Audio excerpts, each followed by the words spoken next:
Hi hello friends, എല്ലാ കൂട്ടുകാർക്കും നമ്മുടെ നാളത്തെ പ്രൊമോ റിവ്യൂയിലേക്ക് തന്നെ സ്വാഗതം കേട്ടോ. അങ്ങനെ സ്റ്റെഫി പ്രാർത്ഥിക്കാണ്, ഈശ്വര ഭഗവാനെ എന്റെ ഗംഗപ്രസാദ് ജീവനോടെ തന്നെ വരണേ എന്ന് പറഞ്ഞ് പ്രാർത്ഥിക്കുന്നുണ്ട്. അതേസമയം ഗംഗപ്രസാദ് ആണെങ്കിൽ സന്തോഷത്തോടെ കിടക്കുക കേട്ടോ. അങ്ങനെ കിരണും സംഘവും ഒക്കെ ഇപ്പൊ സന്തോഷിക്കായിരിക്കും. ഞാൻ മരിച്ചു എന്ന് കരുതിയിട്ട് ഞാൻ ജീവനോടെ ഉണ്ടടാ, ഞാൻ വരും ഉടനെ തന്നെ, കാർത്തികയുടെ വിവാഹത്തിന് മുമ്പ് ഞാൻ അവിടെ എത്തും എന്നൊക്കെ ആലോചിച്ച് ചിരിച്ചുകൊണ്ടിരിക്കുകയാണ് ഗംഗപ്രസാദ് കേട്ടോ. അങ്ങനെ ഗംഗപ്രസാദിന്റെ അടുത്തേക്ക് നമ്മുടെ മൂപ്പന്റെ മോള് വരുന്നുണ്ട്. അതെ, ഇപ്പൊ എങ്ങനെയുണ്ട്, നിങ്ങൾക്ക് കുറവായോ എന്ന് ചോദിക്കുമ്പോ ഗംഗപ്രസാദ് ഒരു ഊമേനെ പോലെ അഭിനയിക്കാട്ടോ. കുറവായിട്ടില്ല, വേദന ഉണ്ടെന്ന് ഇങ്ങനെ കാണിക്കുന്നുണ്ട്. അപ്പൊ പറയുന്നുണ്ട്, ഞാൻ ഈ മരുന്ന് പച്ചില മരുന്ന് വെച്ച് തരാട്ടോ, അതാകുമ്പോഴേക്കും വേദന കുറയും, 2 ദിവസം ആകുമ്പോഴേക്കും പതുക്കെ നടക്കാനൊക്കെ തുടങ്ങാം, ഞാൻ സഹായിക്കാം നടക്കാൻ എന്ന് പറയാണ്. അപ്പൊ ഗംഗപ്രസാദ് മനസ്സിൽ വിചാരിക്കണ്ടും, കൊള്ളാം, ഇവളെ വീഴ്ത്തി കഴിഞ്ഞാൽ ഇവിടത്തേക്കുള്ള വഴിയും കാര്യങ്ങളൊക്കെ ഇവൾക്ക് അറിയായിരിക്കും. വഴിയാണെങ്കിൽ തിരിച്ചെനിക്ക് പോവാൻ സാധിക്കും, അല്ലാതെ ഒരാളുടെ സഹായം ഇല്ലാതെ എനിക്ക് ഇവിടുന്ന് പുറത്തു കിടക്കാൻ പറ്റില്ല. അതെ, ഇവള് തന്നെ തേടിയ വള്ളി, ഇവള് തന്നെ എന്ന് വെച്ചിങ്ങനെ ആലോചിക്കണേ. എന്താ നിങ്ങൾ ആലോചിക്കണത്? ഒന്നുമില്ല എന്ന് ഗംഗപ്രസാദ് പറയുമ്പോഴേക്കും വീട്ടുകാരെ കുറിച്ചൊക്കെ ആലോചിക്കായിരിക്കോട്ടോ, ആയിരിക്കുമല്ലോ, ഉടനെ പോവാൻ കേട്ടോ എന്നൊക്കെ പറഞ്ഞിട്ട് മരുന്നൊക്കെ വെച്ച് കൊടുക്കുകയാണ്. നിങ്ങൾക്ക് ഫുഡൊക്കെ വേണ്ടേ? ഫുഡൊക്കെ തരാമെന്ന് പറഞ്ഞിട്ട് ആ പെണ്ണ് തന്നെയാണ് ഫുഡൊക്കെ കൊടുക്കുന്നത് കേട്ടോ.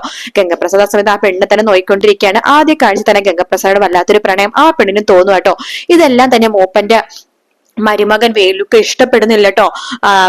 അയാളെ പറയണത്, നീ എന്തിനാ എപ്പോഴും ഇയാളുടെ അടുത്ത് തന്നെ ഇരിക്കണത്, നിനക്ക് വേറെ ജോലിയില്ലേ എന്നൊക്കെ പറയുമ്പോഴേക്കും, ഞാനല്ലേ എന്റെ അച്ഛനെ ഏൽപ്പിച്ചേക്കുന്നത് എന്നെയാണ്, മരുന്നും കാര്യങ്ങളൊക്കെ വെച്ചുകൊടുക്കണല്ലേ, അതിന് നിങ്ങളുടെ സഹായം ഒന്നും വേണ്ടെന്ന് പറഞ്ഞിട്ട് പുള്ളിക്കാരി തന്നെയാണ് ഗംഗപ്രസാദിനെ സഹായിക്കണത്. അതേസമയം നമ്മുടെ ലക്ഷ്മി ആണെങ്കിൽ കിരണിനോട് പറയണ്ടേ, കിരൺ മോനെ, അവൻ മരിച്ചോന്ന് നമുക്കൊന്ന് ഉറപ്പിക്കണ്ടേ, കാരണം വെച്ച് കഴിഞ്ഞാല് അവൻ ഇപ്പൊ എവിടെയെങ്കിലും ജീവനോട് ഉണ്ടെങ്കിൽ മുറിവൊക്കെ ഓക്കെ ആയിട്ട് അവൻ പുറത്തിറങ്ങേണ്ട സമയമാകും.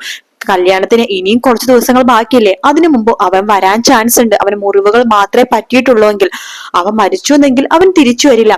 എന്തോ വല്ലാത്തൊരു ബുദ്ധിമുട്ട് പോലെ, അവൻ മരിച്ചിട്ടില്ലെന്ന് മനസ്സിനൊരു തോന്നൽ പോലെ മോനെ എന്നൊക്കെ പറയുമ്പോ കിരൺ പറയണ്ട്, എന്റെ ലക്ഷ്മിയമ്മേ, ഞാൻ നിങ്ങൾക്ക് എത്ര പ്രാവശ്യം പറഞ്ഞു അവൻ മരിച്ചു, അവൻ ഇനി ജീവനോടെ വരില്ല, അവൻ ഇനിയിപ്പോ ഒരിക്കലും വരാൻ പോകുന്നില്ല.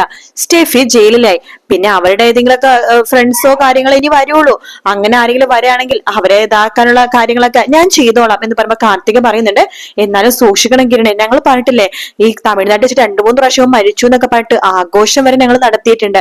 പക്ഷേ അവൻ മരിക്കാണ്ട് തിരിച്ചു വന്നു, അവനെ കുത്തിക്കൊന്ന സമയം വരെ ഉണ്ടായിട്ടുണ്ട്, അവന് വയറ്റില് മുറിവ് പോലും ഉണ്ടായിട്ടുണ്ട്, എന്നിട്ട് അതിൽ നിന്നൊക്കെ രക്ഷപ്പെട്ടു വന്നവനാ, അതുകൊണ്ട് അവനെ സൂക്ഷിക്കണം കിരണേ എന്നൊക്കെ പറയുമ്പോ, ഷോ നിങ്ങൾ ഇങ്ങനെയൊക്കെ പേടിച്ച ഞാനിപ്പോ എന്താ ചെയ്യാ, ശരി ഞാൻ നോക്കാം എന്ന് കിരൺ പറയുന്നുണ്ട്. ശേഷം വീട്ടിലേക്ക് എത്തുന്ന കിരൺ ആണെന്നുണ്ടെങ്കിൽ പ്രകാശം വരും, കേട്ടോ മോനെ, എനിക്ക് മോനോട് ഒരു കാര്യം പറയാനുണ്ട്. എന്താ വെച്ചാ, കല്യാണി മോൾക്ക് ആകെ ടെൻഷനാണ്, ഗംഗപ്രസാദ് ജീവനോട് ഉണ്ട് എന്നൊക്കെയാണ് അവള് പറയണത്.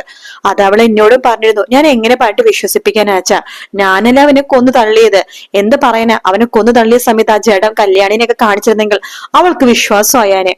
ഇന്നാണെങ്കിൽ സരിയു എന്നോട് പറയാ, ഗംഗപ്രസാദ് മരിച്ചിട്ടുണ്ടാവില്ലായിരിക്കും, അവളൊരു സ്വപ്നം കണ്ടുന്ന്, കാർത്തികക്ക് എന്തോ ഒരു ആപത്ത് സംഭവിക്കുന്നത്, കല്യാണ ദിവസം ഗംഗപ്രസാദ് വന്ന് അവളെന്തോ ഉപദ്രവിക്കുന്നതായിട്ട് സ്വപ്നം കണ്ടെന്നു സരയു പറയാ.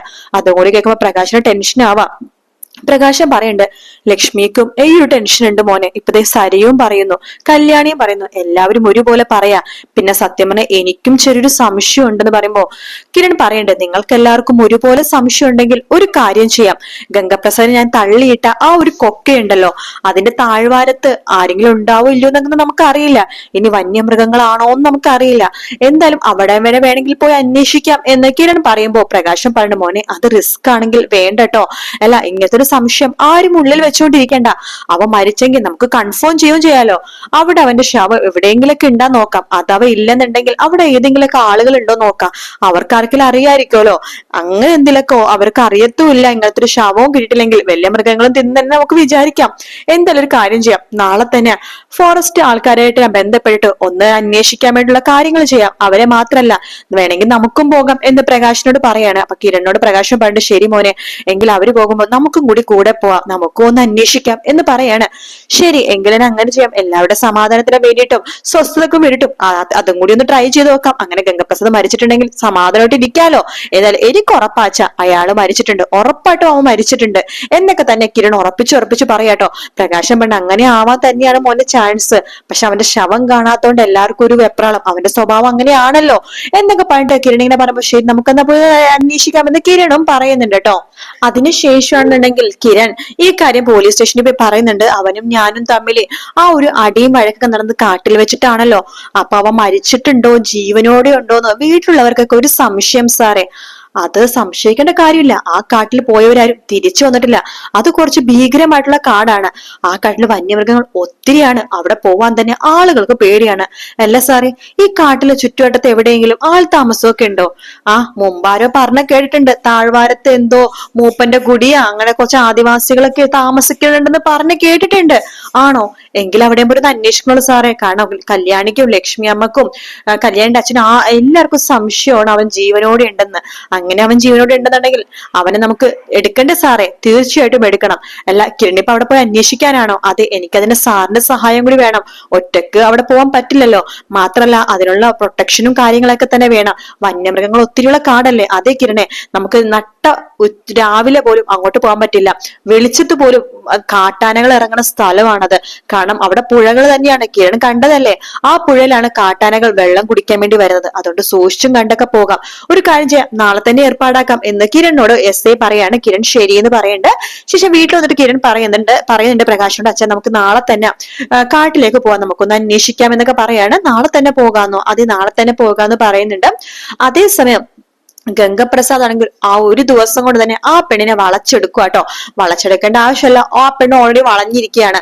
അപ്പൊ അതുകൊണ്ട് തന്നെ ആ പെണ്ണിനോട് ഗംഗപ്രസാദ് ഇവിടെ നിന്ന് നടന്നു കാണണം എന്ന് പറയുമ്പോഴേക്കും ആ പെണ്ണ് ശരി ഞാൻ സഹായിക്കാം എന്ന് പറഞ്ഞിട്ട് ഗംഗപ്രസാദിനെ പിടിച്ചെഴുന്നേൽപ്പിക്കുകയാണ്. ശേഷം ഗംഗപ്രസാദിന്റെ ഒരു കൈ തോളത്തൂടി ഇട്ടിട്ട് മറ്റേ കൈയിലേക്ക് ഇങ്ങനെ പിടിച്ചിട്ട് നടക്കുവാട്ടോ. നടക്കുന്ന സമയത്തൊക്കെ അവിടെ ഒന്നും ആരുമില്ലാത്ത വഴി കൂടിയിട്ടാണ് ഇവര് നടക്കുന്നത്. നടക്കുന്ന സമയത്തൊക്കെ ഗംഗപ്രസാദിന്റെ നോട്ടം ഫുള്ളും ഇവളിൽ തന്നെയാണ്. അപ്പൊ ഗംഗപ്രസാദ് മനസ്സിൽ വിചാരിക്കേണ്ട, അതെ ഇവള് വളഞ്ഞു കഴിഞ്ഞു. പതുക്കെ കാര്യങ്ങളൊക്കെ ചോദിച്ച് മനസ്സിലാക്കുകയാണെങ്കിൽ തീർച്ചയായിട്ടും ഇവള് സത്യങ്ങളൊക്കെ പറയും. എങ്ങനെയാണ് ഏത് വഴി കൂടിയിട്ടാണ് നാട്ടിലേക്ക് പോകേണ്ടതെന്നും എങ്ങനെയാണ് രക്ഷപ്പെടാനുള്ള വഴി ഉള്ളതെന്നൊക്കെ ഇവൾക്ക് അറിയാൻ സാധിക്കും. അതുകൊണ്ട് ഇതെന്നെ കറക്റ്റ് മാർഗമെന്ന് പറഞ്ഞിട്ട് ഗംഗപ്രസാദ് കുറച്ചുകൂടി ആ പെണ്ണായിട്ട് ഒന്നും കൂടി കുറച്ചുകൂടി കൂടുതൽ അടുപ്പം കാണിക്കാട്ടോ.